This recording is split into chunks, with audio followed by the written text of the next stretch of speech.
and put Taylor in. Right? I'm voting for that. There you go. That would, boy, talk about some controversy. Boy, would that stir it up. And then last night, I had some business to do after, a little bit into the second half of the 49ers-Lions game. And I wish I would have stayed awake, not awake, but with it on the tube to watch that. Brian Hauswirth, good morning. Good morning to you. Good morning to you, Randy. Yes, the Detroit Lions, this reminds me a lot of the game back in 1983. I had a chance to visit. Gary Danielson was in town a couple of months ago to do the Mizzou, Tennessee game, and I actually talked about that. They missed by 1 point, the Lions in 1983. That was Joe Montana, by the way, the first Super Bowl. In Detroit, very similar. I mean, a lot of similarities to that game, almost 40 years ago to what happened last night. They were up 24-7. And, the analysts didn't say it, but this is my observation. It looked to me like they went into a prevent. They didn't. You got to play to win. You go for the knockout punch and blitz and knock Purdy on his behind. They didn't do that. Started playing it safe. You can't do that. I mean, and who cares if you roll up the score? I mean, I just didn't understand the mentality. Maybe they thought that they were safe, but you're never safe against the 49ers. No. That was that's a disaster for Detroit to lose that game. They were up 24-7 in the third quarter. So instead of kicking some field goals on fourth down, they tried to go for it. I think it was twice. Yes. When, they probably should have gone for the field goal to get a couple extra points. That's right. Welcome to the Monday. Very good point. Welcome to the Monday morning quarterback roundtable. There you go. Put me in, Coach. Put me in. Well, there are some serious things going on. I'm sure Stephanie will be covering it a little bit later on the Daily DC Rundown, but things are escalating in the Middle East with drone attacks, killing 3 service members, injuring dozens more. Articles of impeachment against Mayorkas. That conversation is going to heat up today. So there's a lot going on. And I have some sound that if any of you out there are Somali translators, I'm going to play some sound so you can translate. I actually have the translation. I'll bring that to you. Speaking of impeachment, speaking of sedition, speaking of treason, I have an nominee for that this morning, and we'll talk about that as well. Big show guest-wise this morning. Of course, Scott Faughn will join us. I had the pleasure of interviewing first Nick Schroer, then Cindy O'Loughlin on my Saturday morning show. Created quite a buzz. Nick had Cindy on his Sunday night show on another station to the east of us.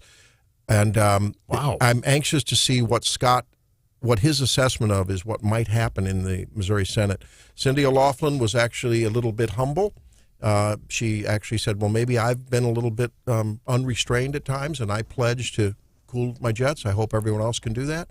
And this is a very important day today, John Marsh. Very important day in the Senate because Caleb Rowden has referred all the bills. They didn't do the gubernatorial appointments. There's attempts to get some things lubricated in the governance gears, so we'll have to see. And meanwhile, Nick has his dueling pistols close at hand, right? Yeah, and of course that bill's getting a lot of national attention, and I don't think he was ever serious on that. But but the Democrats think that he was totally serious. Yeah, I mean, it's amazing. Again, Stephanie Bell said it best. Yes. If you want to know what's going on in Missouri, look to Missouri, not somebody on Twitter, because I just know he's not serious about that. But there were a couple things, Randy, you did not mention that happened over the weekend relating to that. Congressman Eric Burleson tweeted his support from Springfield, from Washington, for the Freedom Caucus, worth mentioning. So did Congressman Andy Biggs. Why is that significant? That's significant because Biggs particularly has a big following nationally and is a frequent guest on Fox News. If any of these Fox News hosts on like Hannity and stuff start talking about this, you're going to see it get a little bit more exposure. There is also at this point scheduled to be a basically a rally for the Freedom Caucus tomorrow at the Missouri Capitol.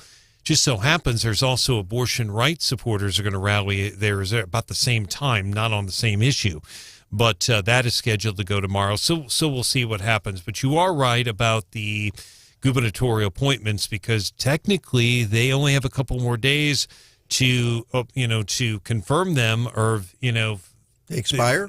I don't mean the people, but their appointments. Yeah, it's confusing, and technically could be banned for life. Oh, my goodness. Yeah. The governor can withdraw, but yeah, I mean, they need to get it done. And then also I'll note there is a committee hearing, the Local Government and Elections Committee hearing in the Senate today at 2, and that before that committee is all 11 of those initiative petition bills. So we'll be hearing more about that. Scott Faughn joins us at 7:10, see what his take is, and he always has some inside track information. Taylor Burke, we're going to ask him the question if he's running for CD3 when he weighs in on what happened with the drone strikes, because he put in time and he was deployed in Jordan. Mm-hmm. So we're going to talk with him about his assessment of what's going on there. We have Brian Walsh, right, from the FAA. Well, from the Capital Access Alliance, but he will be talking about the FAA Reauthorization Act, and we've talked to him before about that. There's some weird rules in D.C. about how you get there, and with everything going on with flights right now, I don't see why we couldn't just tamp down on some of this regulation and open things up a bit. But interested to talk with him. And after the bottom of the hour news, we want to bring in a couple of things. I do want to bring up this viral video that Ilhan Omar has just gone crazy with, as well as locally. Hannah has been following this story on the SMART program, and I got really worked up over that. I think we all did on Friday, and we'll talk a little bit about more where that's going too, because those of you who, and I think it dovetails into the whole question of where does government's business in our business at the local level stop? Where is enough? And so we'll talk about that as well. What's the line on the Super Bowl, Brian? Haven't seen it, and I have not seen anything yet right there. I really don't pay a lot of attention to the line. You're talking about two teams that somehow find a way to win. I mean, the 49ers somehow got past the Packers, came from behind, so they're used to doing it. Chiefs, the criticism of them is they've only played home games. All I kept hearing all season, they've only played playoff games at home. Well, didn't really seem to matter.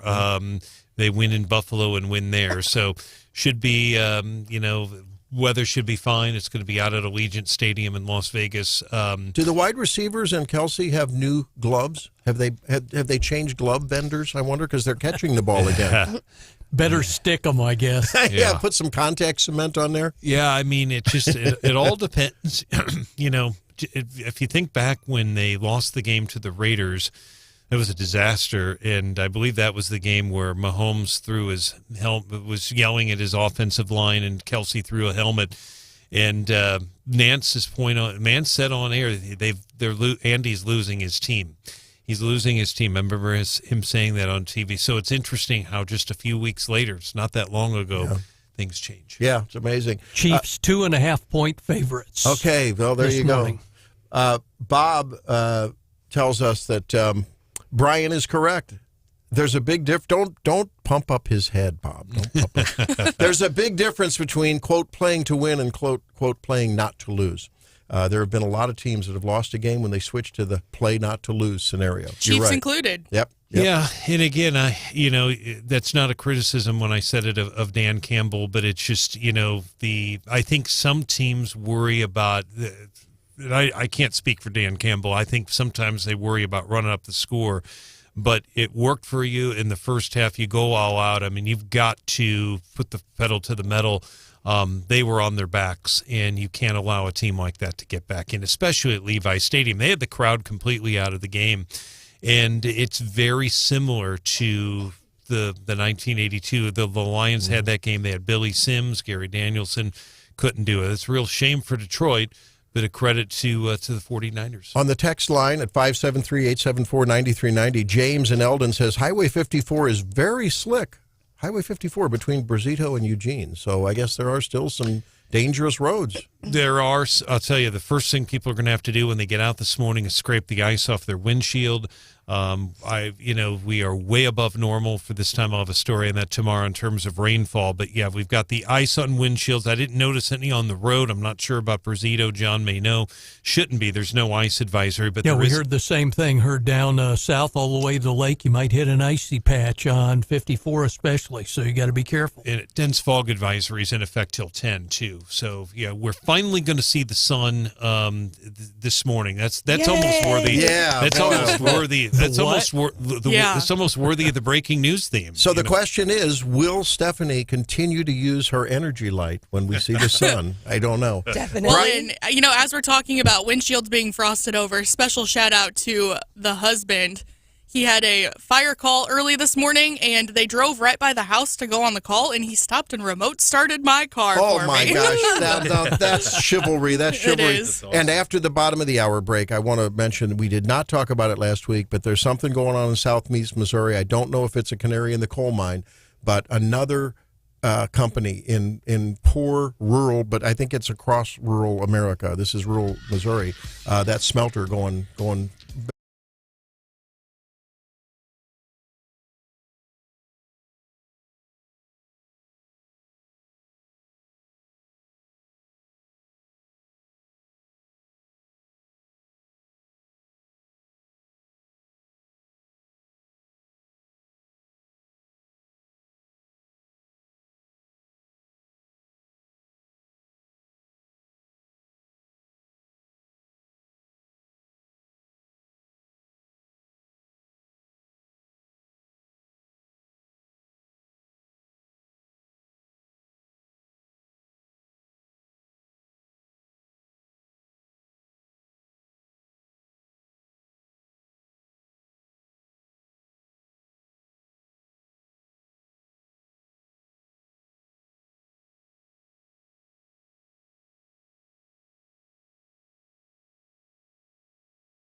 Let me translate. That's Ilhan Omar speaking to American Somalians. They have a dispute with Ethiopia, something about a memorandum of understanding. I'll translate. Many Somalians have wanted us to help Somalia. They wanted to know what the U.S. government could do for Somalia to ensure the MOU never turns into a bilateral agreement. My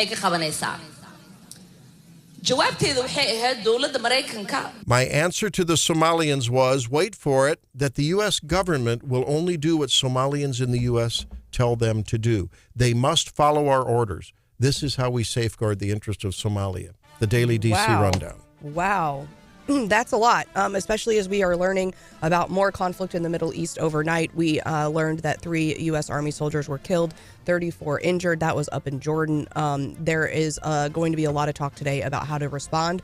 Of course, lots of GOP members of Congress are saying we have to respond swiftly and forcefully, and Biden is being asked, and I don't think he said, oh, we responded last time, I think is what he said. And certainly I don't want him to be at the helm if we kick off some sort of new conflict. It is actually frightening waking up this morning and knowing that it feels like we are on the brink of even more conflict. We are also, yesterday, we got the GOP House-led Homeland Security Committee's impeachment articles against Mayorkas, and of course, I think every state with a Republican governor is on the side of Texas Governor Abbott in this showdown between Governor Abbott and Biden. But at the same time, we are seeing actual movement on these impeachment articles against Mayorkas for not doing anything on the federal side. And the border numbers for December were, again, a record, I think, or close to it. They're outrageous. Horrifying. So we're also keeping an eye on 2024. It's heating up or not heating up. I mean, Trump is still, engaged in lots of litigation. He had the huge judgment against him late last week. And Nikki Haley saying she is pressing on. Folks were asking her over the weekend, okay, so do you have to win in South Carolina to stay in the race? And she was sidestepping that quite a bit, but seems to be in it for the long haul. Yeah, and I hear that there are some campaign donors that are backing off. They're going to see how she does, which may become a self-fulfilling prophecy. You got to have money to run, but Trump is also burning through his money on legal fees. So it's just not a great, and I bumped into someone over the weekend, like, are we really going to do Trump versus Biden again? Is that where we've come to? And, for a long time, I think people thought we weren't going to do that. But now that is looking more and more likely. And then also, of course, it's heating up as everyone is eyeing who Trump might pick for his VP.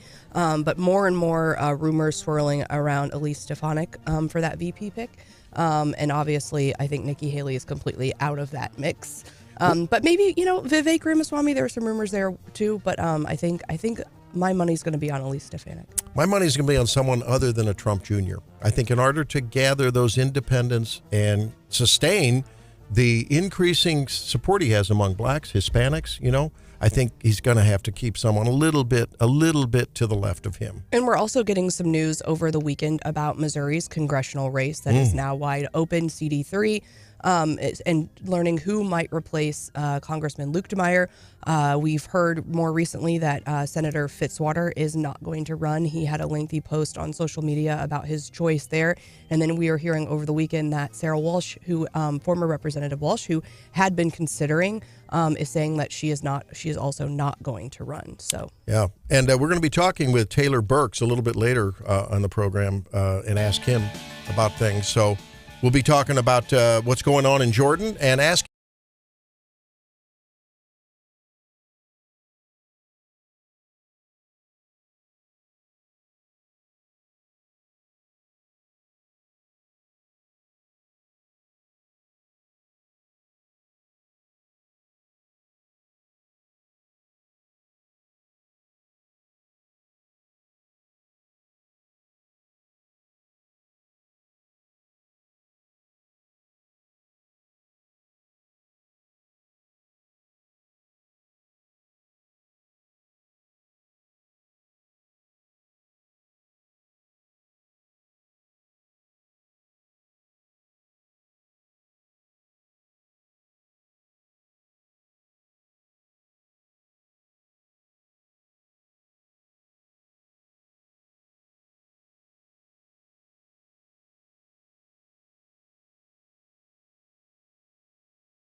up mid-Missouri. Stephanie Bell is there celebrating the Chiefs' victory yesterday afternoon. So exciting for our state. Good. And like you said, we were kind of down there for a long time. And yeah, Brian, you mentioned that game where Travis threw his helmet and Mahomes was yelling at his own team members. And the day after that game, I just felt sad. But, we got the Swifties. Well, and Travis threw another helmet yesterday. Did anybody see what happened pregame? No. One of the Ravens, I believe it was one of their kickers, was warming up on the Chiefs' side of the field, which kickers can warm up on both ends of the field, I guess. I didn't know that. I didn't know that. But Travis asked him to move his helmet and his shoes and the ball he was using so that Patrick could get some warm-up tosses in. And the guy didn't listen, and so Travis gave his helmet and his other things a nice little toss out of the way.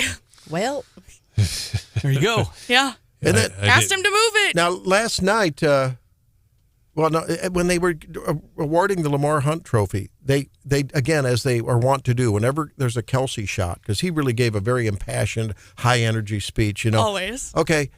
And then they panned over to Taylor. And I wasn't sure if she was embarrassed or happy for him because he was just off the rails. There was a kiss on field that is blasted all over social media. Oh yeah, there was an embrace and a kiss, and then he also had kind of an interaction with his brother on the field as well. And people noted that right beforehand he was with Taylor, and Taylor basically backed up and let him have the spotlight in the moment with the brother and how respectful she is of him. And was she down in the little crowd sort of surrounding the stage? I was surprised. I was surprised because, Taylor's known for her security team being really tight and pretty strict. So I was happy to see her down on the field. Yeah. Well, it's interesting to see. Now, there's something else, though, that's going on that's actually existentially important to many people down in the Boot Heel, and that is this aluminum smelting plant. Huge story, and I'll keep it short, but I don't know where you start. You've got the poorest region in the state. I went down to southeast Missouri in 2017 and did a series when I worked at Missouri Net. At the time, and I don't have the latest numbers now, at the time, 9 of the 10 poorest counties, Dr. Tobler, in the state were in southeast Missouri. Yep. People want to know why Eric Greitens won the governorship, because he carried that area. He really dominated in that area. But the smelter closed right before I went down there. It was called Noranda. It reopened in 2018 as magnitude 7. 500 workers, according to the KFES, has done some really good reporting out of Cape Girardeau on this. It closed this weekend. They believe, they don't have final confirmation on that, but 500 workers out of work. There are two different efforts, bipartisan effort. Crystal Quaid has a bill, the Democratic leader in the House. We can ask Scott about this, to essentially save the plant. Senator Hawley, a Republican, has a very similar position. He's actually called on the president to invoke the National Defense Industrial Act, very similar to what Harry Truman did, because that plant produces 30% of the nation's aluminum. Is that the same mechanism that Trump used to get the ventilators? Kind of. Remember the ventilator issue during COVID? Yeah. It is, and I've been down there. It would be the equivalent, and this is not exaggerating, if you took the University of Missouri out of Columbia, or you took the state out of Jefferson City. It's that big. I mean, the town depends on it. When they lost Noranda in 2016 or 17, their per capita income dropped $6,000. It's already one of the poorest counties in the state. And I remember going to a place called Martindale Chevrolet that time and talking to the owner at the time, and their car sales basically plummeted once that plant closed. Now, they brought it back. They're going to bring the rapid response team. According to KFES, Governor Parson and Lieutenant Governor Kehoe are involved. Send the response team. They're going to help people with their resumes. The problem is, I've been down there. There aren't that many jobs available, and it's the poorest area. Especially those are union jobs. They pay really good money, and it's a very tough situation. They barely received any notice. But what's the context? Why is the company doing that? What business decision? Is it regulatory hassles? Is it the market? What is the company's statement on why they're closing? The company's not saying much, and the only reason we know this is because someone took a camera into the meeting. There is some talk that they have been concerned about high energy prices, but that has been that was an issue 5 or 6 years ago. Those high energy prices down there, and that was actually part of the deal that they would get a little bit of a special rate. But it's thank you, Joe. It's well, even before he was president, the price the electric prices down there, they were complaining about them. So. It's a very difficult situation. You have a big African American population, backstory, a lot of poor people in that area too. Big backstory part of this too, Brian. As I remember, they were under a lot of problems with the EPA over emissions from their plant too. At the time, that I believe has been cleaned up. I mean, you're right. That was an issue then, but the plant is huge. It's such a flat area. It's bigger than any plant I've ever seen, ever. And they've painted it. It looks a little bit different. I've seen some of the television footage, but it's real sad. I know Leader Quaid is optimistic that she can get her bill done. Hawley, I don't know if he's talked to the president or not, but I mean, there's just. Well, how can legislation change a business decision? I mean, you can't that's socialism. As much as I'd like to see those people prosper and do well, that's socialism if the government takes over the means of production or somehow forces that. I think the whole Crystal Quaid angle, too, was, trying to cut the energy cost for it since they were a coal-fired operation. That's why they were in hot water with the EPA. And I think that's what her bill is all about. Yeah, her bill would encourage diversified, electric production, but also would allow third-party renewable energy providers to generate electricity on site. And Randy, too. Third party, solar panels. And again, I think I really think this goes beyond politics, though. I really do. In that, and Stephanie's right about that. And Leader Quaid's got an uphill battle. She's a Democrat, but I mean, the bottom line is there's going to be Republican support for that. You could make the argument it is a national security issue. You've got 30%, maybe 35% of the aluminum in the United States is produced in that plant. That's one plant in that area, and there aren't that many other places to work. Now, they had tried to get a steel plant down there when I was doing the story, but the owner was from India, and he wanted right to work. He did not get right to work. Well, he did. But wonder how Crystal voted on that one. Well, it went to she was against right to work. I know. But by the way, the people down there, their representatives voted for right to work, but the counties down there voted against right to work. So they're very pro-labor down there, very Republican, but they're pro-labor. It was pretty obvious, but the steel plant didn't happen. So it's just a tough situation. Well, maybe Bill Gates, don't you, Brian? I do not. Yeah, if you know Bill and Melinda, give them a call. I remember hearing a story. I think I've talked about it on it was on CBS Sunday Morning, I believe. But this is several months ago. A story about Bill Gates bringing in a small modular, well, relatively compared to the biggies, a modular nuclear plant, sodium cooled, not water cooled, but one of these new technology, very safe nuclear plants into either Wyoming or Montana, like the big coal producing area. Mm-hmm. Brought it in there as a pilot project, and those people, they shifted, I guess it's in progress, shifting their jobs from the coal industry to the nuclear, and not a job was lost. I mean, that's what was reported. Maybe a philanthropist like Bill Gates has an interest in, hey, keep the plant open, let's do what we can with traditional energy, and let's start the movement towards renewable, safe, and efficient and clean nuclear. And let's do it in southeast Missouri. Should I take off my rose-colored glasses? I think it's certainly possible. I mean, and I understand what you're saying. Because those plants use tremendous energy. I mean, that's got to be as much as the labor cost. It's the single biggest expense item on bigger than labor, right? Yes. Which is atypical for most industries. Correct. And I'm just guessing from looking at that plant. It's been several years, but I looked at it. It was. I think it's bigger than Arrowhead Stadium. I mean, it's huge. I couldn't see the end of it. Oh, I mean, it's flat. I had a hard time. I was going to meet the city administrator down there from New Madrid, and I had a hard time finding him. And then there was security wanting to know why I was there. It just was, it's a big deal. Okay.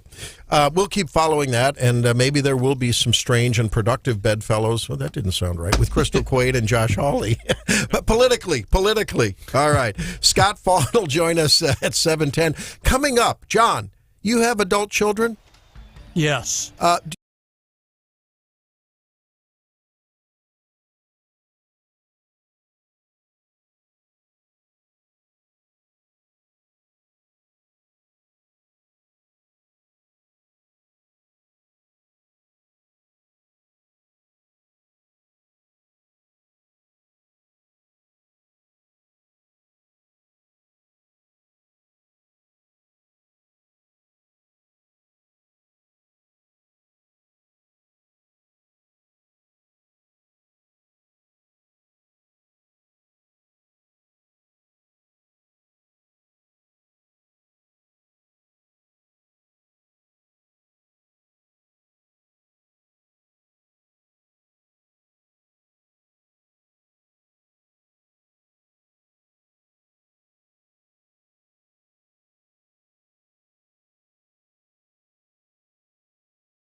And Walsh from the Capital Access Alliance is going to talk to us about FAA reauthorization, and that's going to be at, when is that, Stephanie?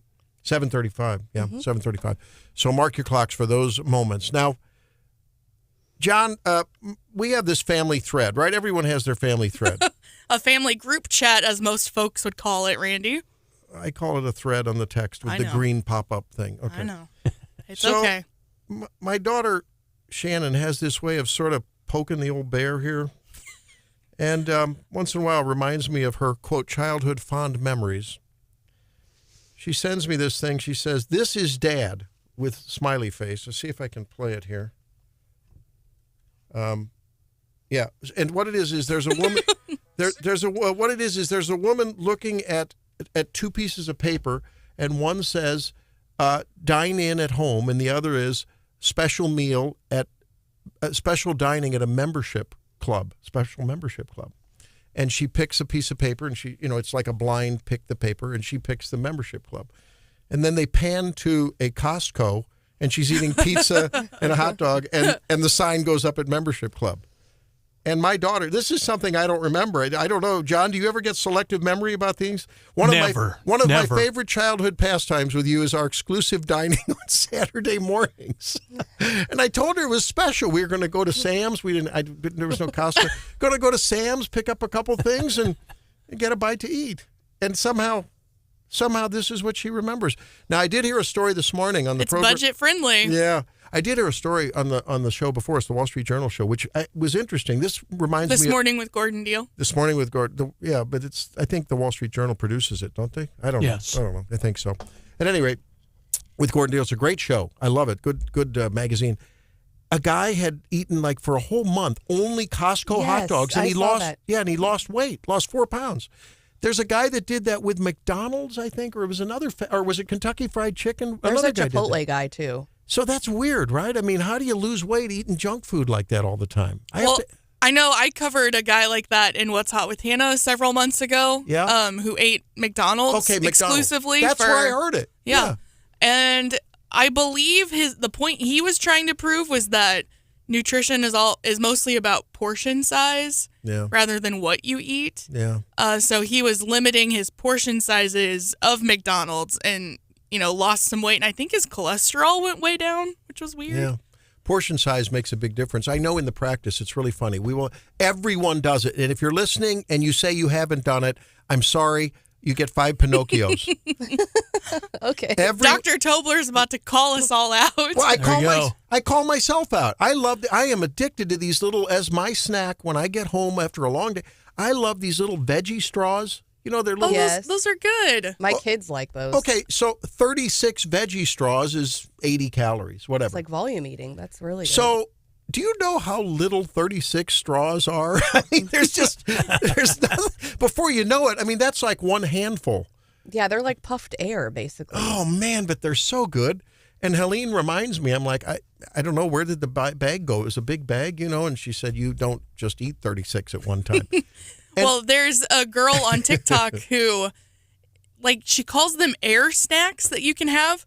So you feel like you're eating a lot, but you're almost eating air in a way. Like popcorn. Yeah, popcorn, or even beyond that, like the puffed popcorn that's like styrofoam. Yeah. You can have a ton of those for a serving size. And you're eating a higher volume, and so it's like trying to trick yourself. How about rice cakes? It's same deal. Yeah, or like pork rinds, it's true. Yeah. She calls them air snacks, and I think that's kind of cute. But we do all kinds of psychological tricks on ourselves, right? If you only eat one of those straws, and then you go and do something, and you eat one or two, they really don't register in your psyche, right? You just say, well, that doesn't count because I didn't sit down. I didn't put them in a bowl. It's like that episode of The Nanny where Fran stacks 2 pieces of pizza on top of each other, and she goes, the body doesn't know it's 2 pieces. It's the body thinks it's just one. The thing I think that works, though, honestly, that a trick that I play on myself that I do think works is using a smaller plate. True. And so not only so I use a smaller plate and then the plate is full. So True. I'm like, I just ate a full plate of food. Now, if I had used my bigger plate, it wouldn't have been that much food. But you kind of trick yourself into being like, I've had my dinner and all of this food and I ate this huge full plate. Yeah. On the negative hack, that gives you mental comfort, but not physiologically. I love it with a bowl of popcorn. I'll make a bunch of popcorn, and I get both the dogs in front of me. And so I'm selectively throwing them popcorn because they like to catch popcorn. it. Yeah, they love to catch it. And in my mind, I'm thinking, see, I'm not eating as much popcorn. I'm sharing. It's just so irrational, but we There's do that. also some down the road challenges with dogs and popcorn that we won't go into at the breakfast hour. Oh, Yeah, that's true. That's true. So it's the psychology of eating and the way we trick ourselves into thinking that we're eating less than we are. It's just when you actually weigh it out. When we ask folks when they're saying, no, really, I watch what I eat. Well, why don't you weigh what you eat? If you weigh what you eat and put it into an app like MyFitnessPal, and you really start doing the math, then you can't really lie. I know. 'Cause that's the thing is people, if you ask me to track that, I'm probably lying. I had 10 almonds, not 47. I just recently for Christmas got a digital food scale for the first time. Yeah. And it's real depressing. Oh, yeah. But it really is sobering too. I mean, it really sends a message. I know when Helene is really, she'll sometimes if she drifts up a couple of pounds, she'll get really diligent about it. The more you do it, the more it becomes automatic. You don't need to weigh. But if you drift off a little bit, I'll pour a glass of wine and I'll say, hey, let me pour you a glass of wine. Put it on the scale. So here I am tearing a glass, and is 6 ounces okay? 5 ounces? No, it needs to be only 5. Can't be 6. I'm like, she doesn't know this. She's not listening now. But once in a while, it's like, yeah, it's 5, and maybe it was 5.5. 5.5. That's fair. I'm gonna tell her. Rounding. It doesn't say 5.6. It doesn't say 6. Is that boy math? That's boy math. It doesn't. I That's never let wine math.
to sort that out.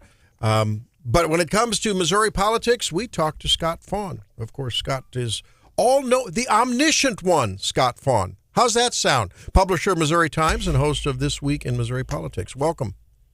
Well, that's a tall order, but I'll tell you, it's kind of like being a weatherman at Mid-Missouri the last week. You're just going to say it's cloudy and chilly, right? Yeah. In the Missouri Senate, you're just going to say they're going to fight about pettiness. You can be right pretty much all the time.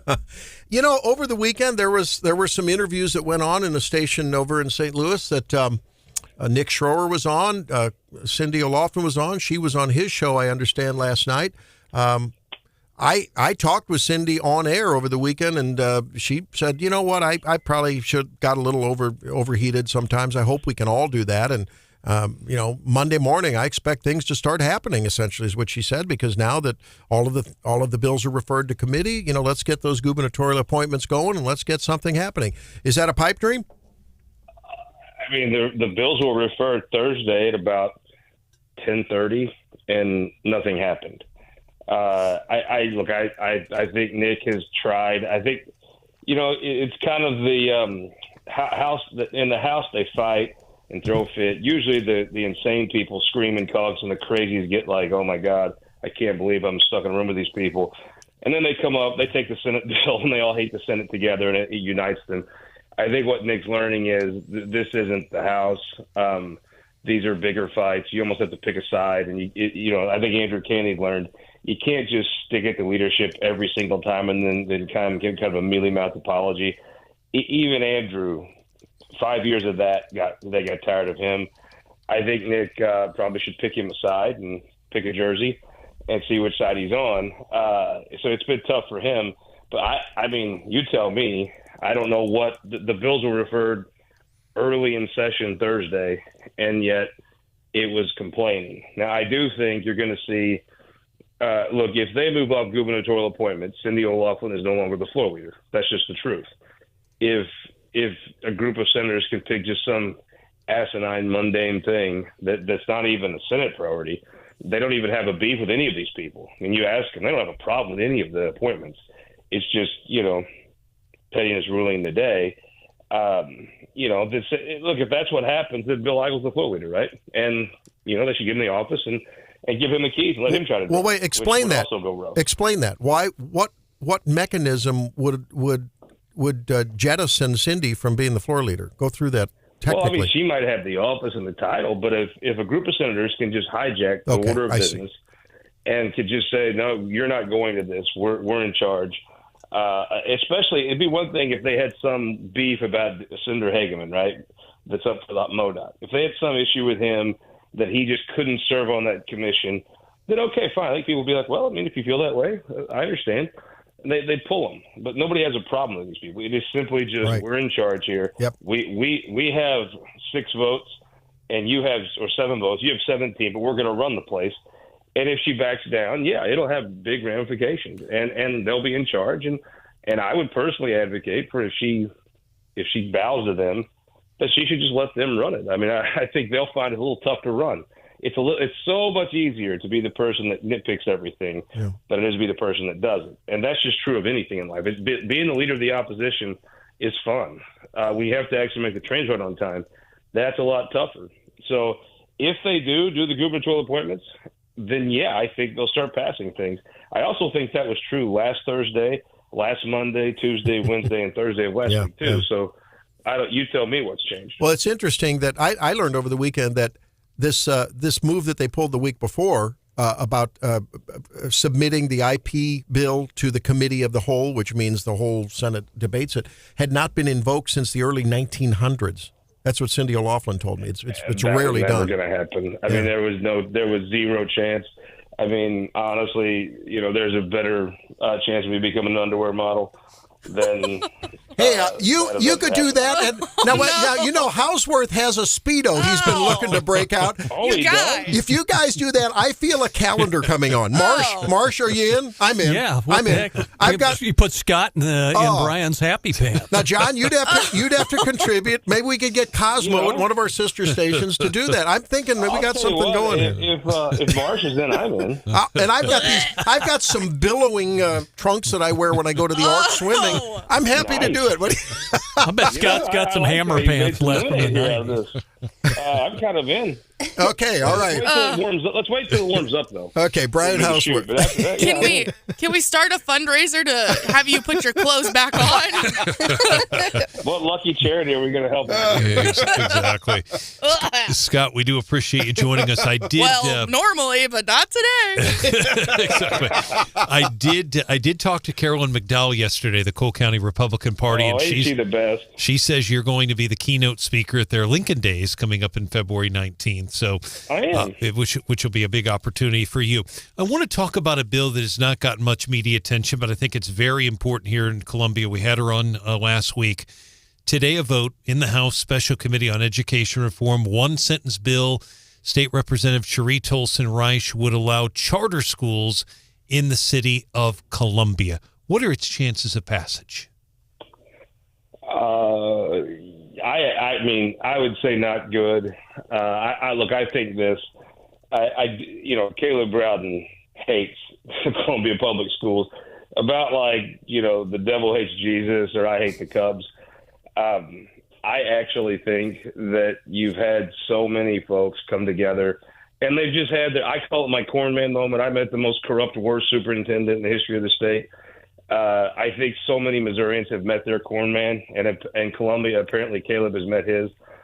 I think there's going to be some change. And I think the DESE folks, I mean, you tell me what DESE even does, to be honest with you. I'll tell you what DESE does. They assure you that when you point out rampant corruption, they promise you, they sit on a stack of Bibles, they do nothing. There is nothing that they do. But if you see Lincoln, tell them we need more money to do nothing. That's what DESE does. And so I think there's going to be some change. I think it's going to be this year. I think if they ever get their parking spots situated in the state Senate, the bill they'll go to is that. I think there's consensus to pass something. I think they did hire the right person in Carl Esslinger to run DESE. My only concern for them is they hired her 2-3 years too late. People may just be so sick of that paper pushing. Nobody's accountable to anything bureaucracy. I'll tell you, Brian, I'd love for someone to ask them where the buck stops, because it ain't nowhere in that DESE building, I promise you. Harry Truman would literally turn over in his grave if you told him that, half a mile from a building named after him, DESE, that was the least accountable people in the history of mankind. I think there's going to be change come. If you want the truth, normally what we see here is when the problem gets bad enough and nothing gets done about it, they overcorrect. And that's what they're going to do. So do I think at the end of the day, at the end of a 40-hour filibuster, would Senator Rowden maybe accept, instead of a wholesale reform, just putting charters in Columbia to stick it to those schools in Columbia? Yeah, I think he might accept that. I don't think Senator Rowden has to accept that. I think he's going to – I also think – I'll tell you what, this is just my white trash hillbilly opinion on what happened Tuesday of last week. Caleb Rowden took those committee assignments. Yes, he did. Caleb Rowden stood up for himself and his fellow members that are just kind of tired of the just constant attention seeking. And look, I think the folks in the Conservative Caucus, they mean well too. But I'll tell you, that average senator, that senator that comes up here and elected leadership and tries to follow the people that won the election, I think what Caleb did was unite those 17 people behind him. I think they all owe him. I think he's shown leadership and people are following it. Now, the problem you have is for those 7, how do you let Caleb smack you on the head and then get huge wins? Because it's going to show that maybe he was right. Maybe smacking you on the nose was good for the overall conservative cause. So they have to almost not let him get to those bills. But I'll tell you, if he gets to the bills, you have senators that would normally oppose some of the more radical parts of some of this education stuff. They're not going to sit down for the merits of the bill. They're going to sit down for their leader that led last week. And I think what you saw was the 7 hated him anyway. I mean, what you're filibustering gubernatorial appointments for no reason that you can articulate. It was as bad as it could get. But I think what he did do is have a lot of folks that were starting to roll their eyes at when you said the word leadership. Those folks are behind Caleb Rowden now. And I think what he's going to do with that is he's going to use that to pass education reform. And I think he will. I don't know what it'll look like. I'm not an education policy wonk. I'm like everyone at DESE in that regard. But I just think what he's going to do with this new momentum is he's going to take and he's going to pass his priority. And if you've ever talked to him for more than 5 minutes, you know what his priority is. It is doing something that Columbia Public Schools will not like. Very Scott, powerful. Scott, we talked earlier about the old Miranda plant, the magnitude 7 down in your neck of the woods. Any hope for this? Boy, it sounds like they're getting ready to be out of business. You know, John, it's just heartbreaking, I guess, because it is my folks. I probably have too pessimistic of a view of it. Probably not. No, I think that, this is just my honest take between the environmentalists and just the oppressive tax structure in this country. It is just hard to make things here. I chuckle when I hear, on one hand, I hear President Biden talking about it, and I think, if you listen to me, I'm not a reflexive hater of anybody, including President Biden. But when I hear him talk on one side of his mouth about he wants to bring manufacturing back here, then I hear him on the other side talk about a Green New Deal with a bunch of hippies in Bergenstock sitting in some field. Well, you know what those hippies ain't doing? They ain't making nothing. And I think, there's a part of the folks that think it should be a service economy. And if you want to know why union members in their gut, good, hardworking folks, vote a lot, I don't even know if they vote Republican. They vote against Democrats.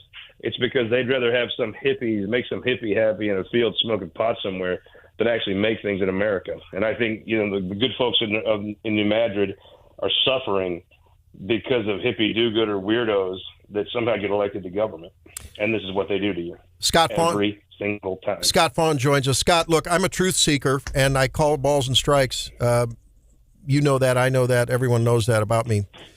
In this time of AI and unreliable social media, I need to ask you, I received a message the other day with a screenshot from someone showing a Missouri Ethics Commission contributions made panel that a group called Missouri Forward PAC donated $200,000 to Caleb Rowden, and I don't know which cycle this was in. And the allegation was, how can a so-called Republican justify taking any money from a PAC whose mission is to advocate abortion on demand from conception to after birth? There's also other allegations that Caleb and Cindy O'Loughlin are in the pocket of the NEA. Is true or false? True or false? The first one's so stupid. That's just funny. I mean, look, I'll just tell you, you could wonder about Caleb Rowden. Look, I wonder about his haircut sometimes. Right now, he looks great. Sometimes I wonder about the haircut. You can wonder whether the sun will come up in the east. You can wonder whether I hate the Cubs. You can never wonder if Caleb Rowden hates Columbia Public Schools. The fact of the matter is, anyone that tells you that Caleb is look, I promise you, if he could pick the budget or education reform, I'm not sure state workers will get paid this year. Okay. I mean, his whole career, he has been the most education reform-minded person I know. It's one of the reasons I looked down on this stuff for a while. I mean, I played high school sports, but Caleb is so sincere about it and so articulate. No, Caleb is not in the pocket of the NEA. Well, okay, good Lord. But simple yes or no. Missouri Forward PAC. I could. What I see is that they're associated PAC. That's not an abortion PAC. I know that. There's a PAC out there that some donors to WashU put together. It's called, I think, Right Path. And look, I don't think it's a pro-abortion PAC, but yeah, there is donors to WashU. They were the primary bit of donors to this PAC. Many people received donations from this PAC, not just Caleb Rowden. And yeah, WashU, I think, they trade abortion doctors, and it's a bunch of bank shots, but okay, fine. I want to make it clear that there are so many people within the conservative conference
go watch the video that I'm about to reference, I feel like your Monday won't be as good as it maybe could be.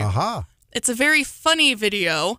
There's some dirty words in it that I can't air on the radio. That is the reason why I cannot play the video for you. But have you ever ordered the wrong quantity of something when you're placing an online order?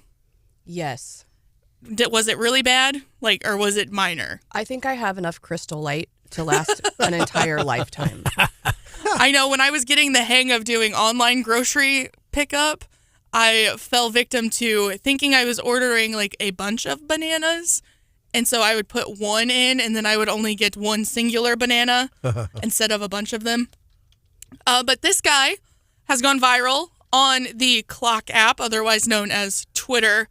And it's because he goofed up when he was trying to order some McDonald's on DoorDash.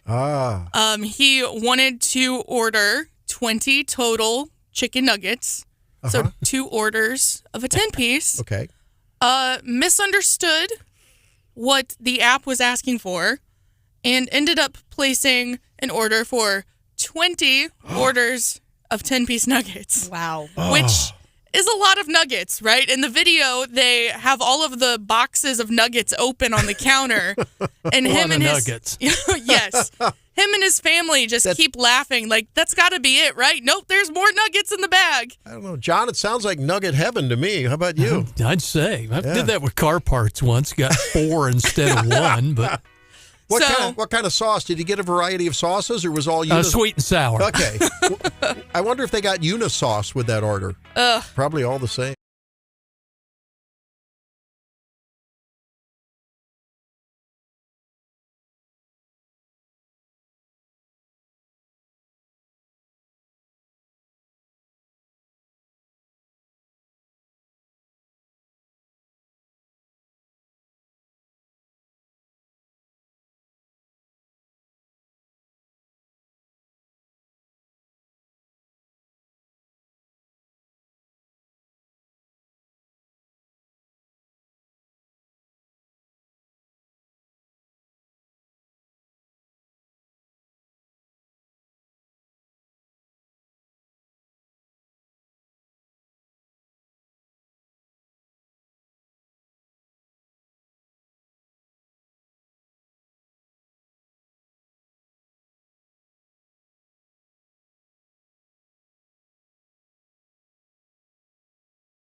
push for more, a larger discussion about the industry itself, whether it be, the door flying off and and just, other things being discovered with respect to DEI and the planes. Do you think this will get lost in this broader discussion about, are we safe flying in today's world? Yeah, well, as our coalition is not, engage in some of those, related issues to the aviation industry. We're firmly focused on, getting more competition. But we are really trying to, because to your point, there are a lot of other issues going on right now. Sometimes things like this can get lost in the broader debate, and we're really working hard to bring attention to it and really to cut through some of the misinformation that we're seeing from United and its allies, and just saying, look, Delta Airlines is on board, Southwest Airlines supports this, consumer groups, conservative leaders in Missouri support this. And so, we really hope that Senator Schmidt will take a close look at this bill when it comes up the next few weeks, because it is truly pro-consumer. This is a really antiquated protectionist measure that really doesn't have a place in 2024. I speak from limited trips to D.C. Maybe I've had, a handful, somewhere between 5 and 10. And I love going to Reagan. That's fun. I don't like the congestion getting across the river to D.C. from Reagan. That's a pain in the you-know-what.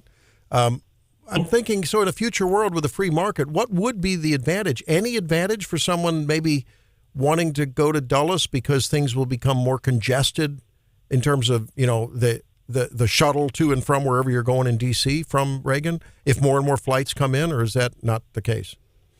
Well, to be honest with you, I live between Dulles and Reagan, and I use both really. I have a dad of 2 small kids, right? I'm like many parents. I just want to get as quickly as I can to somewhere. So I look and compare prices, and I want to look at direct flights. But to be honest, the traffic getting out to Dulles can generally be far worse than getting over the river to Reagan, just because you have to go, further out. But it would be cheaper. Growth. It'd be cheaper though, wouldn't it? Potentially, if it were deregulated? Well, that's the larger point we're making, which is if you had more choices, right? If you could say, well, let me look at this flight at Reagan and this flight at Dulles, that would give you more choices. So Dulles actually also has the infamous distinction of being the most expensive airport in the country. Oh, geez. And United controls 70% of the gates at Dulles, and that's why they're really opposed to allowing more competition, whether it's from Southwest or other airlines. And so this is really about giving consumers more choices, and that's really what our goal here is. It'd be interesting to see where the United Airlines contributions are going to. Maybe you have that on your website at capitalaccessalliance.com. We're talking with Brian Walsh from Capital Access Alliance. Brian, wasn't this the same bill last time around when they talked about, pilot retirement pay and less time in the cockpit to get qualified to be a flight officer and using simulators and all? Wasn't that this bill that included a lot of that? It is. So this debate had actually started last year, and it's a bill that only comes up every 5 years because it's a 5-year reauthorization of the FAA. And it was supposed to be wrapped up by Congress last year. But because of some of the disagreements on one of the issues you mentioned on pilot training, they basically reauthorized it till March. And so they have been negotiating on kind of these unrelated disagreements. There is bipartisan agreement between Senator Maria Cantwell from Washington, who's chairman of the Commerce Committee, and Ted Cruz, who is the ranking member of the Commerce Committee, to add more flights. So there is some bipartisan agreement, but what we're seeing here is, as things maybe get closer to moving forward in the Senate, we're really seeing, a lobbying campaign by United to try to block this bipartisan agreement. But Senator Cruz, for example, from Texas, has been a huge advocate for this. And, we're really just trying to make the case that allow the free market to work here. When the federal government gets involved, it picks winners and losers, and the losers here are consumers. No, the federal government's here to help, Ryan.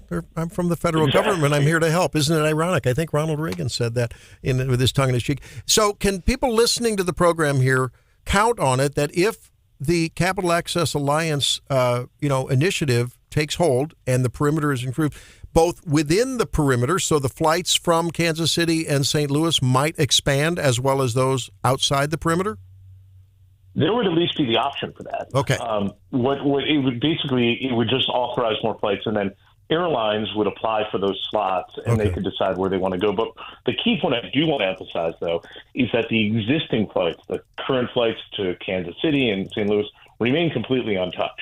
Yeah. It simply provides the option to add more flights, and I think it's a key point. All right. Well, I know Hannah's listening carefully because every time we fly out there, she has to buy the ticket when the station flies people out there. Right, Hannah? Yeah. Okay. Yeah, she's giving us the sure. Hey, Brian, thank you. Good luck. Let's stay up to date with us. You know how to get a hold of us. Okay. Good morning. Thank you so much. Thank you very much. Yeah, that's one of those things that how many of those kind of issues are percolating through the legislature that affect us that we don't even know. Tons. And yeah, until I kind of got myself educated, I didn't realize on this perimeter rule, but I've been affected by it. I mean, I go to DC quite a bit, and I look up those prices and I'm thinking, especially if it's kind of sometimes there are last minute things you need to get there. Right. And I'm always shocked at the ticket price. Yeah, it is something else. All right.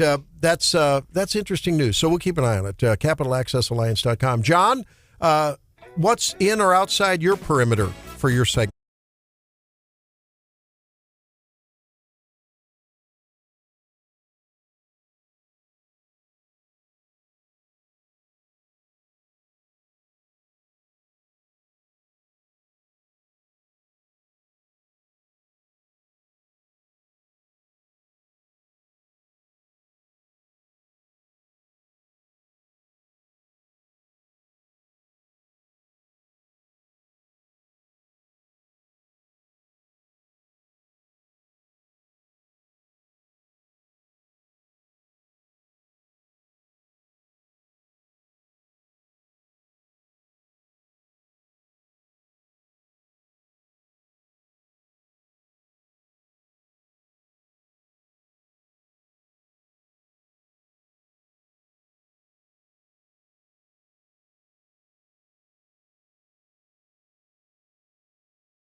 Cheetos Spicy Chicken Red Pepper. As you flaming hot Cheetos aficionados might attest, this one takes it to the next level with a picture of Chester Cheetah doing rodeo tricks on a fried chicken leg while clutching a red pepper in his hand. Very hot, hotter than flaming, spicy fried chicken Cheetos. Cheetos shrimp is big in China. Cheetos fresh shrimp. But in Taiwan and Japan, they go for the Cheetos garlic shrimp. That Cheetos paprika spinners from Holland, which look like a throwing star for martial arts and have a dangerous flavor sensation. Here's the latest one from Japan. Mountain Dew Cheetos. No powdered cheddar, just a sweet lemon lime flavor. Chinese go with Cheetos American Turkey. The full-bodied essence of roast turkey. They say it tastes like stuffing. And finally, the weirdest ones we could come up with, Cheetos in China Pepsi flavor and Cheetos China dipped in strawberry or chocolate icing. Oh. Okay. You know the rest of that story. Actually, Okay. Oh, my goodness. I remember in, elementary school probably, I really liked to dip my Cheetos in chocolate pudding. Hello? Go. Gross. So I think that the frosting one might be okay. Cheetos in chocolate. I How know. did you ever discover that combo? I have no idea. Wow. The picture they had of this, especially the strawberry one, looked like kind of a coagulated dip of strawberry stuff halfway up the Cheeto. It didn't look real appetizing. Well, it's just like the classic salty and sweet flavor combination, dipping your French fries in like a chocolate milkshake is Yeah, good. there you go. That's a good famous. point. Well, like in Garrett's popcorn, when you get like the cheddar with the caramel Yeah. mix. The Garrett that's- Special Mix. Oh my gosh. It is. I could be sick. I would eat so much. You of want it. a Joe Biden secret here? Okay. I bought 2 bags of that around Christmas time. I always go into Sam's and do a little Christmas sweep, and my wife has to take out a second mortgage. It's the one time I go into Sam's. Sam's is a fun place because, they have things you never see anywhere else. Apparently, they have good breakfast. But too. I bought some. They have great, yeah. And I bought some. They had the Garrett's mix in bags. I still have one stowed away. She doesn't know where it's at. Uh-oh. Yeah. Oh, yeah. Now, John, I didn't hear you talk about pangolin hot Cheetos. Remember pangolin in the origin of the SARS-CoV-2 virus? Oh, yeah. The weird, Chinese market. Weird anteater thing. Yeah, they sort of look like anteater armadillos, sort of, but they eat them over there. I wonder No, what. they had the Cheetos Angus roast beef from China and the Cheetos peanut. Yeah. And no pangolin Well, flavor. let's take a habanero quiz here. I mean, I like spicy stuff, whether it's at the Chinese restaurant, the chicken place, whatever. I like That spicy. surprises me. Why? Oh, I love spicy. I don't know. You just don't seem like the type of guy. I don't know. I think she's calling you vanilla. No. Oh no! That's not what I was there's a saying. whole nother side. But I love the spicy stuff. I love cocktails that have like pepper infused, jalapeno infused. A spicy margarita. Spirits. Yeah, they're Yeah. great. But there is a limit. Now, would you just if 10 is like you got to go to the emergency room. Okay, where is Stephanie on the spicy scale? Probably at a 4. Okay, Hannah. I'm pretty low too. Hot with Hannah is pretty low on the spicy scale. See, with like buffalo sauce for me is about 50-50, like depending on the place, on if I can handle it or not. I'm kind of a weenie. Yeah, I'll bet John's pushing a 9 or a 10 on this. John? Not anymore. Back in the day, we used to go south of the border and get the Pekin chilies and TJ and all that, but not anymore. Oh no, we went to one of the taco places around town recently, and they had like, I don't know how they did it. Maybe they pickled the jalapeno and then grilled them, but it took some of the heat out of them. Yeah. And I just ate them. I just like jalapeno poppers without the coating and the cheese. Well, I really like man. jalapeno poppers, but Yeah? you usually take all the seeds and stuff out for those. Yeah. We had the other night. We saw Funny Girl at the Fox over the weekend. Yeah. Great, a 25-year-old phenom. She's had a couple of off-Broadway things, but she. I mean, I've seen her on TV. oh my God, her name is McKinnon. McKinnon is her last name, or McKisson. Unbelievable. But the really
a joint operations officer for all of the logistics in Jordan, Kuwait, Syria, Iraq. Joint operations officer. Yep. Okay. So what does that mean? Covered all the branches what does in that those mean? 4 countries. We fed our troops. We got people and equipment in and out of places like this base in Jordan. So you were like 100 Radar O'Reillys, but in command of them. You were like something like that, making sure everything happened operationally, exactly. right? I mean, it's a very critical job. Yep, exactly. I meant that as a compliment. No, I meant that as a compliment. I took it as a compliment. That's very and that's important. exactly what we have to do. The kind of gig that doesn't get all the glory, but the glory getters don't get their glory if you don't do that job. Right, absolutely right. It's our servicemen, our sailors, our Marines, our airmen that are doing the type of job that I do in Iraq, Jordan, Afghanistan. So we were handling some of the drawdowns in Iraq and Afghanistan in 20 under President Bush when I was over there. Did you ever work with Dakota Wood? No. He's with Heritage Foundation. I think he was involved in that. He was a Marine. Okay. But at any rate, so what's your reaction? You heard about the killings over the weekend, the drone attack on a garrison, I guess, near Amman. Yeah, Tower 22. Okay, so you know that that place. Correct. Okay. Can you tell us the 3 U.S. troops killed, almost 36 injured, I guess several critically, and air flighted away for higher level care? Your reaction? Yeah, I mean, it's terribly concerning when a country like Iran, because the drones that attacked our joint base in Jordan came out of an Iranian-operated base in Syria. And so when a country like Iran is openly willing to attack U.S. bases in our allied countries, the question becomes what is being escalated and who's okay with this? It's China, it's Iran, it's Russia who are a part of what is going on in Syria. And so the pressure that we've applied to China for all of the recent attacks in the Middle East on U.S. and our allied assets, the question mark becomes, why are those countries okay with Iran openly attacking U.S. troops and our allied bases in non-combatant countries like Jordan? Okay. John, do you have a question for Taylor? Yeah, Taylor, maybe you could talk a little bit more without, going into too much detail about those bases. I know I had a friend, my son's friend, a longtime friend who's a former Marine, did some contract work in Syria at these kinds of places.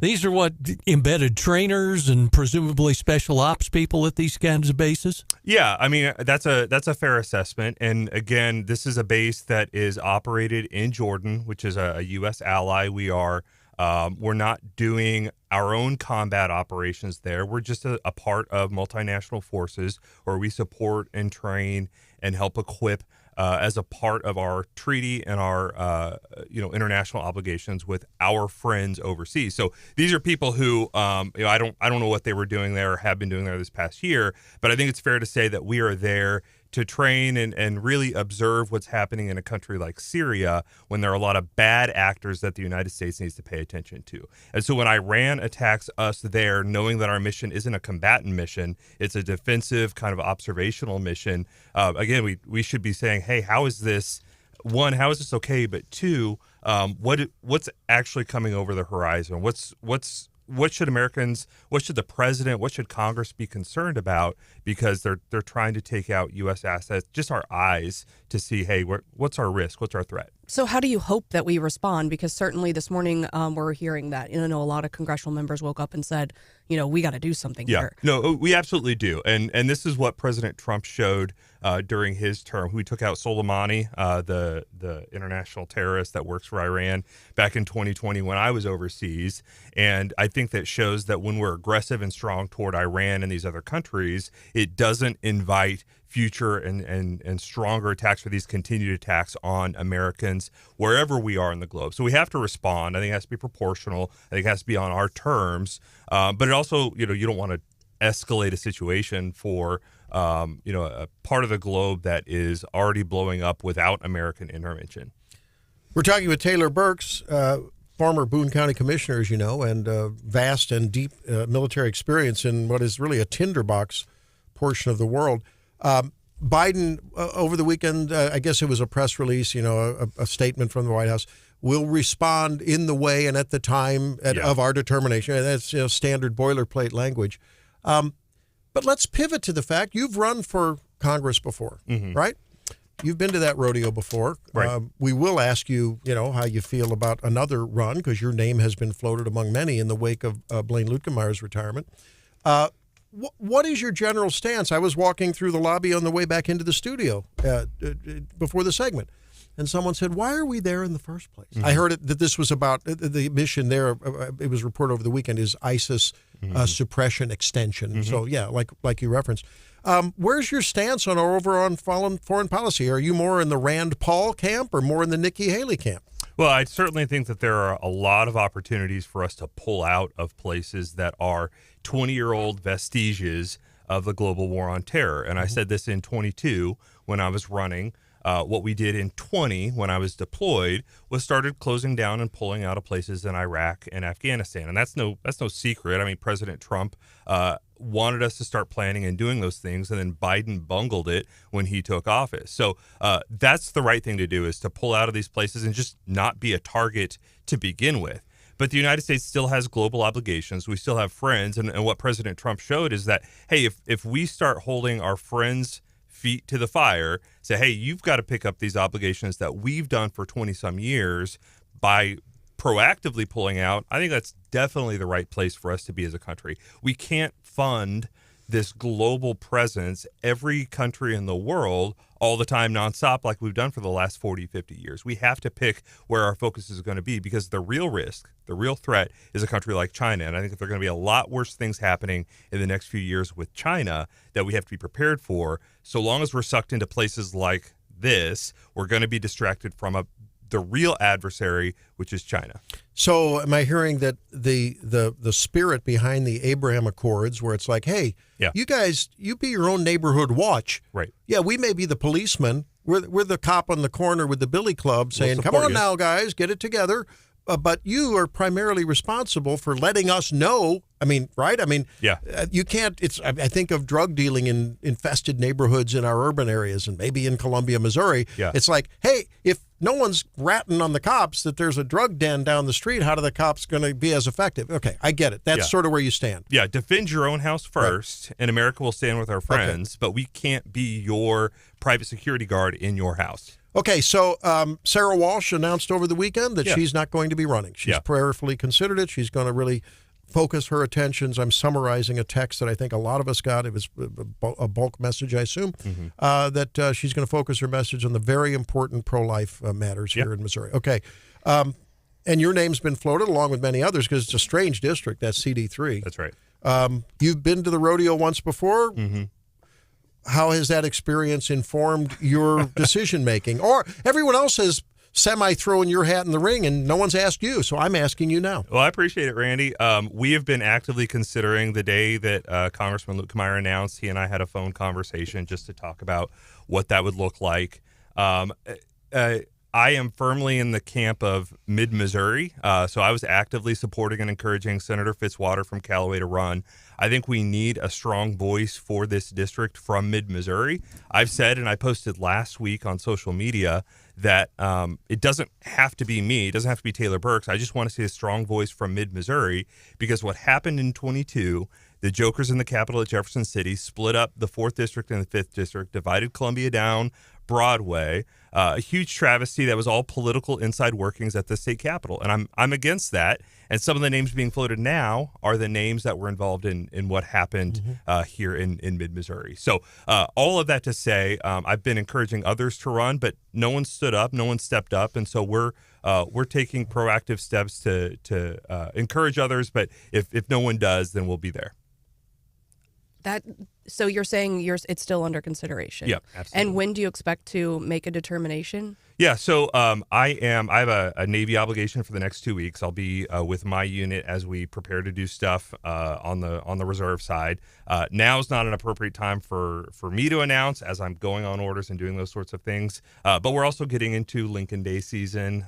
Filing is in late February through March, and so I expect an answer within the next 2 weeks. But we are also going to file an exploratory committee. We have a really strong small donor network that we invested in 22. We raised nearly $1 million in my run for the 4th District that we want people to be able to show and encourage their support financially while I'm doing military obligations and not able to run myself. So talk to us a little bit more about why you think it's important to have someone from mid-Missouri. And, I think I heard from Randy one day, well, don't some of those people that are, outside of St. Louis have the same values as us? We know you're close with Congressman Alford, and when he got into a spat with the Columbia, Missourian, I think last week, you stood up for him and said, no, he's been here. I've met with him. He's here in the district. So why is that important to you? Yeah, so part of this is half of the district, half of the 3rd district is mid-Missouri based on our media market, listeners from Wake Up Mid-Mo and our TV stations out of Columbia, Jeff City.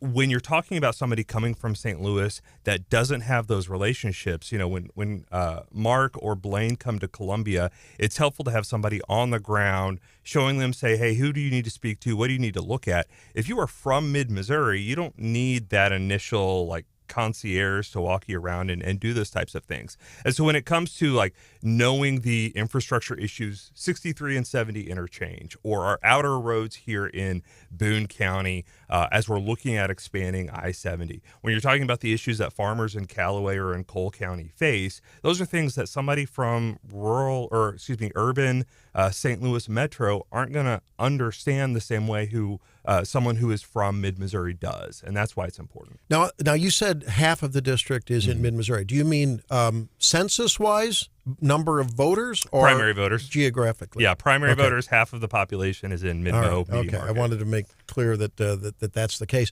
But clearly, whether it's someone from that very strong sort of St. Charles, O'Fallon, Western Missouri, Western St. Louis ex-urban area, or whether it's the mid-Missouri area, either candidate that emerges in what will probably be a 1-to-1 primary battle, most likely, maybe more, is going to have to garner some votes from the other side. Yeah, I mean, you have to represent the whole district, and that's the tragedy of gerrymandering, is politicians trying to pick their own district, draw a district that suits their needs so they can get elected, but then you have to represent interests that are far outside of what your home base is. And so that's really what makes me sad about what happened in 22, and why I'm really against some of the folks who are tossing their hat in the ring or name in the ring, because they were part of the shenanigans that happened in 22. It's a shame that, in the state, there's balkanization within the GOP/conservative circles.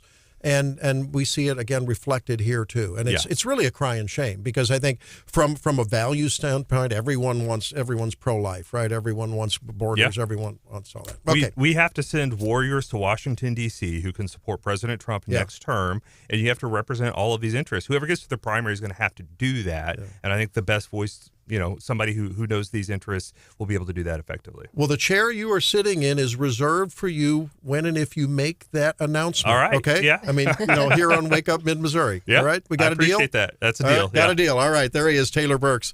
And we thank you for your service, and good luck on the upcoming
Talk about non-committal. There's Stephanie Bell. I'm not a stock market expert. I try to keep y'all updated. I do watch it, and it's kind of been fun to watch because you're right. We've seen some record highs, but I just keep thinking with all these record highs, at some point we got to get a dip, right? At some point it's going to go down.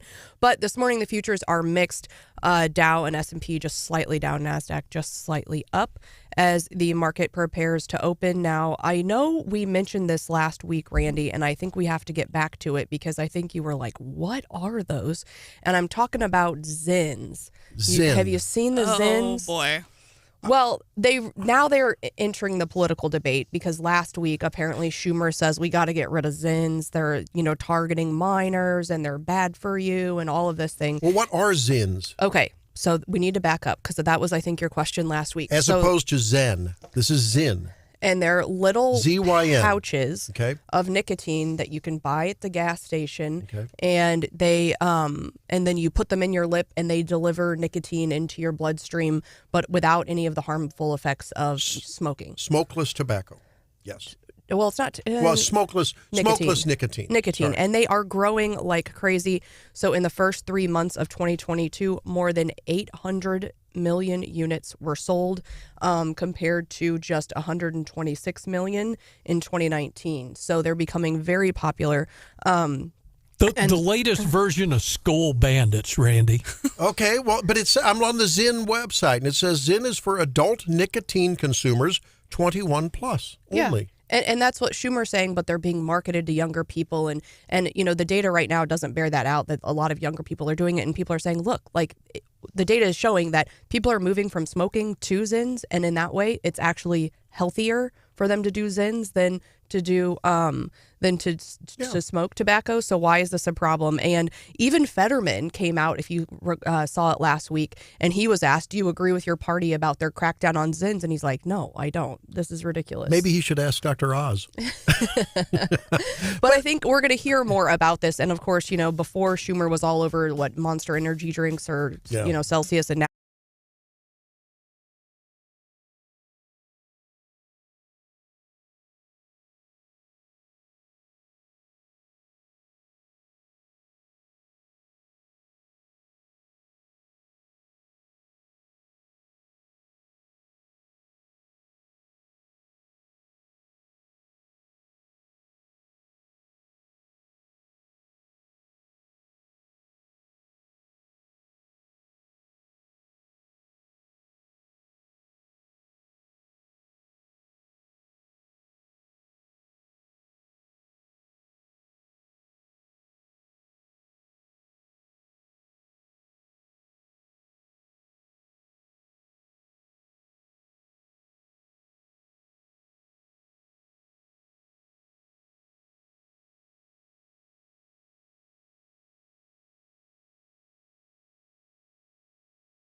hidden popcorn. No, that's the Garrett's mix. I'm just paranoid that I'm gonna, my car's gonna start smelling funny or something like that. And I'm going to discover a rotten burrito here in a couple months once it starts warming up. Yeah, it could happen.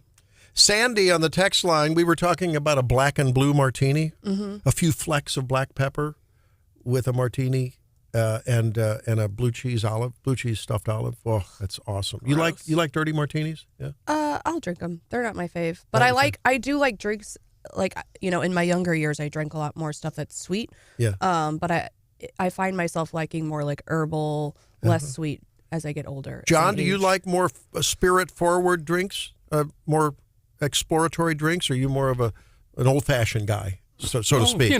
I drink the occasional dirty martini once in a while. Yeah. There's a I'm an old bartender. A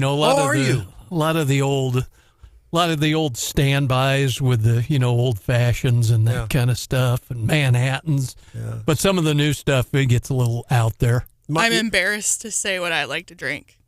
Let me guess, more on the sweeter side because you're younger. Yep. Yeah. As you get older, you'll find that the sweetness urge will go away in your drinks, and you'll go from Annie Green Springs, your favorite wine, to I'm kidding you, to more dry. See, I'm not even a wine person. I haven't developed a taste for beer yet. I'm still very much in the flavored vodkas range that you mix with lemonade or something like that. I just see if it doesn't change over the years. That most people have that trajectory when it comes. Brian Hauswirth, what's your favorite in terms of adult spirits? Are you a mocktail guy? You're probably a mocktail guy. No. I don't. No spirits. I don't drink alcohol and don't have any interest in that. Oh, that explains it. No, I'm kidding. But he likes iced tea. I do like soda. That is keeps me awake. But all good. In water too. Water's very important. All right. So look, I think Gavin Newsom is going to run. He will be the Democrat nominee. After I heard this clip this weekend. You are an excellent emissary in terms of passion, engagement, articulation, all of the things that, make for a good campaigner, though we know you're not running for president yourself. No chance. No chance. Yeah. Who in their mind would want to run when you have someone of such esteem as our incumbent president of the United States, with a record of accomplishments and a man of character, a man of decency? I'm old school. Talk about loyalty. I'll go to ends of the earth for this guy. I really would. I'm not making that up. At 2, Brutus? I mean, come on. He is not selling it pretty hard. A man of such esteem as he looks into his nose was growing. His Pinocchio nose was growing. He's stumping with Biden. He's full-throated behind Biden so that then he can stab him in the back and give him the final hook off of the stage. Then why did you debate DeSantis, right? I mean, that's the question. Right. But I don't think he's running, actually. I mean, I think that debate with DeSantis went so poorly for him. I think, and they would have to jump over Kamala Harris to get to him. But who saw that debate? Only the MAGA crowd, right? Well, somebody's going to probably run it on TV. I mean, I think you could chop it up and use it against him. I mean, it was horrible. Yeah. Well, I don't know. I do think more than just Republicans. There are progressives who watch Fox News. There are that just don't like it, but or some that they do. I do give Governor Newsom credit for going on there, because not only essentially is he debating Governor DeSantis, but he was also debating Sean Hannity. But I agree with You're right. I agree with Stephanie. I did not think Newsom looked all that great, but. If you listen to these progressives, they think this is the greatest economy that we've ever had in our lifetime. Yeah. They poll after poll, it shows it's going to be very close. It's really going to boil down to turnout in probably a handful of states. I almost had to run to the toilet and have some emesis the other day, some throwing up. When I heard, you hear it in various venues. If I hear once more about the 7 trillion jobs that Joe Biden's created, 17 million, I think, is what they're proposing. 20 million were lost in the COVID disaster. You haven't even made up for the jobs that lost. So don't talk to me about that. Don't even talk to me about that. When you have an empty bucket and then you go to fill it up, You haven't doubled your bucket, and I'm just tired of the disingenuity in the representation on the messaging, but yet they say that's what they need to do more of, is more messaging on this. It is interesting. The debates, when they do happen in the fall, presumably between former President Trump and current President Biden, if everything holds up as we think it would. You think there'll be debates? I don't think there will be. Well, I don't know. I think it'd be intriguing, but they really can't stand each other. I mean, that's pretty obvious. But if there is, I'd be curious how they would go. Maybe you're right. I don't know. But you've always had presidential debates in history. You always have had that. But it's just, Randy, it's such a different era now. It really is. Never seen the country this polarized. It is. It's just really, and then you've got, we are balkanized is what we are. And the Republicans they're infighting a little bit right now. The one thing about the Democrats, you don't see as much infighting with them. They don't, they kind of rally around their leaders. Well, they're much better sheeple. But they're much better sheep. And of course, I mean, in terms of being sheep, they're good sheep. Republicans tend to, by their nature, be independent, right? That's the conservative thing. Government, leave me alone, get out of the way. Kind of a big tent, too. Right, and I'm not going to be a follower. And look at what's happening in the Missouri Senate. People don't want to follow the leader. They want to antagonize the leader, right? And I mean, and I'm not saying that they're necessarily, I'm not picking a side here. I'm just saying you get this, my way's the right way, and who are you to tell me? And the other side says, well, can't we all get along? Well, you're just a rhino. Well, you're a swamp creature. It goes both ways. I'm tired of the name calling. Well, they are going to have, they've got committee hearings scheduled for today. Some of those important issues are going to get in front of a committee, and then we'll have to see, whether there's a breakthrough on the floor. I do think, there are some issues kind of hanging out there that maybe, everyone could reach consensus on. There's some anti-swatting legislation, and it sounded like when, that happened to the secretary that a lot of people said, yeah, we could get behind increasing the penalties for swatting.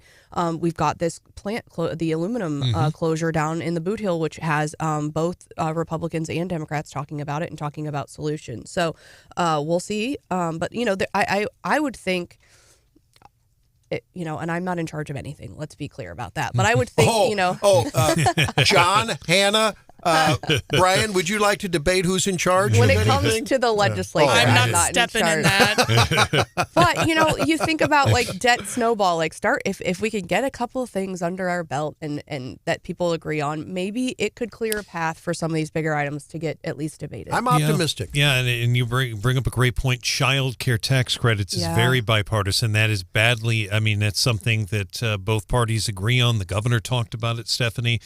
The I-70, the I-44 fund, that's something I think could probably unite the state. That aluminum plant is huge. It's not even a partisan issue, and we'll just see what happens there. I don't know if the governor or lieutenant governor are going to back the Quaid bill because it has to do with the. But again, they're going to try to do something. But it's just that's an issue that I think I don't see that one as partisan either.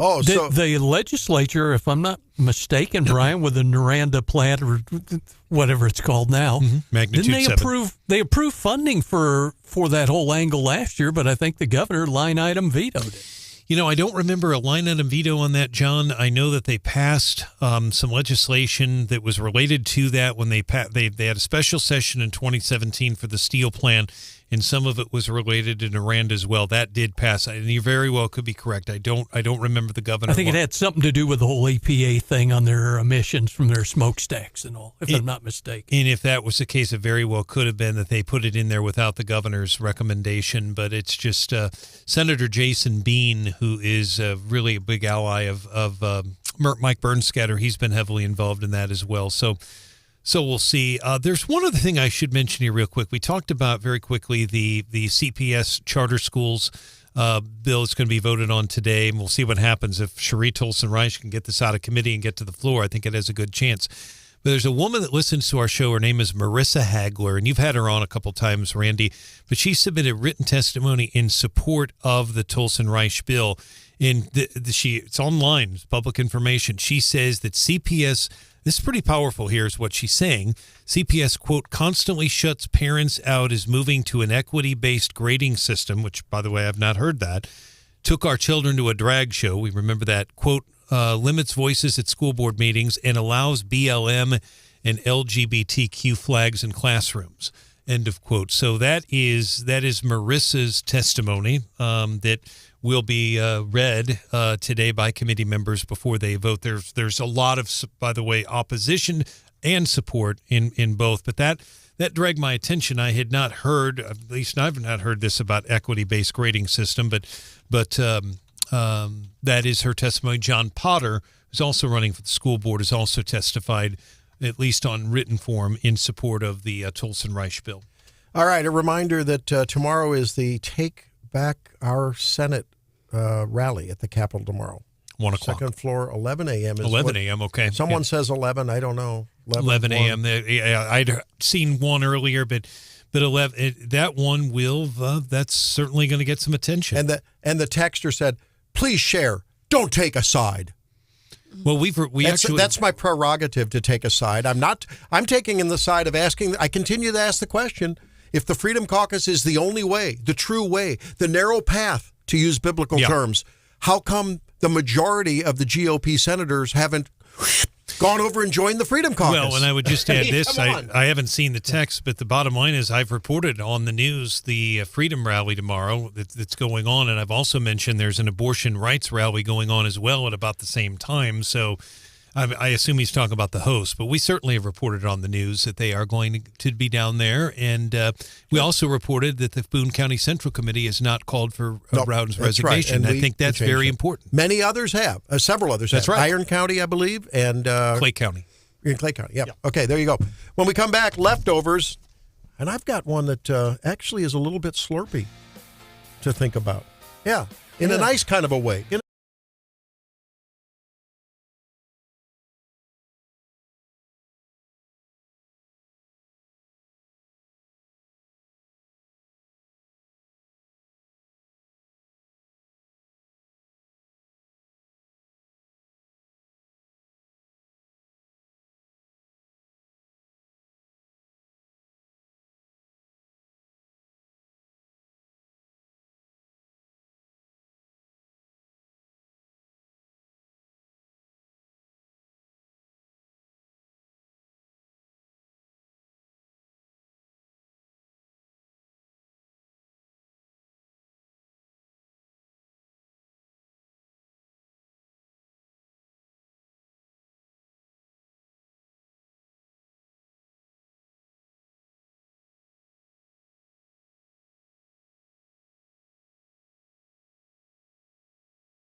You can buy Swiss cheese fondue, in packages, like a little. Really? Yeah, you can buy it pre-made in like a foil pack. I didn't need to know that. Yeah, and then we do that because the kids love it, and so when we're all together for Christmas, we do that. Yeah, a little white wine in there, so it's good. A little Chardonnay, fun, and it's easy to do that way because if you make it from scratch, it's tough. So it got all the good Gruyere and the Swiss and all that.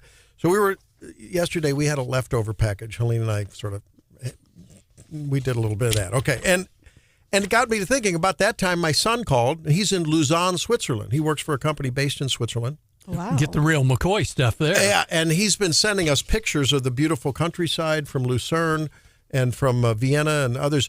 Well, and of course, he spent a year in Germany. So we had this talk about this fabulous trip coming up. So here I am eating fondue, thinking of the Swiss trip coming up. And if you have your calendars nearby, everyone should mark February 27th. February 27th, because at 5:30, we're going to have an informational meeting and have some fun. Maybe I can talk the powers that be into a little fondue. I'll see what I can do. I don't know. Sounds I'll nice. have to see. Maybe I'll even Don't bring look at some. me. Look, Hannah's going, nope, sorry, not in the budget. I'll see what I can do. But at any rate, 10 days, fabulous trip, optional 3-night Vienna post-tour extension. And I told Sean, I read him the destinations. You spend a little time in Bern, which is the capital. Then you take a nice scenic trip to Innsbruck, and then through Liechtenstein, which is the smallest country in the world. Yeah, and then you leave by Munich. You arrive in Zurich and leave by Munich. Price is unbelievably affordable. And when I told him the price, he's like, "Dad, you can't buy airfare for half of that, and you're getting 10 days and 9 nights." So, and he said, "I'm looking at Lake Geneva as I talk to you. It is the most beautiful place." And he says, "The places you're going to go are like a postcard. You will feel like you're a postcard." You been there? I've been to a lot of the places, yeah. Well, the real draw of the trip is that you get to go with the one and only Randall Tobler. I'm looking for I'm getting to know Scotty Cox on that trip because I don't get a lot of chance to listen to the show because we're on the air at the same time, essentially, But Scotty will be going, and I'll be going, and hopefully a bunch of you will be going as well. I think it'd be a lot of fun. And so there's an informational meeting on the 27th of February, and that'll be fun at 5:30. And you can learn more at the KWOS and 939theeagle.com websites. Yeah, there is a link posted to both websites to RSVP for the informational session. So go check it out. I wonder if I can just bring a little fondue just to sort of. And there will be a yodeling competition there.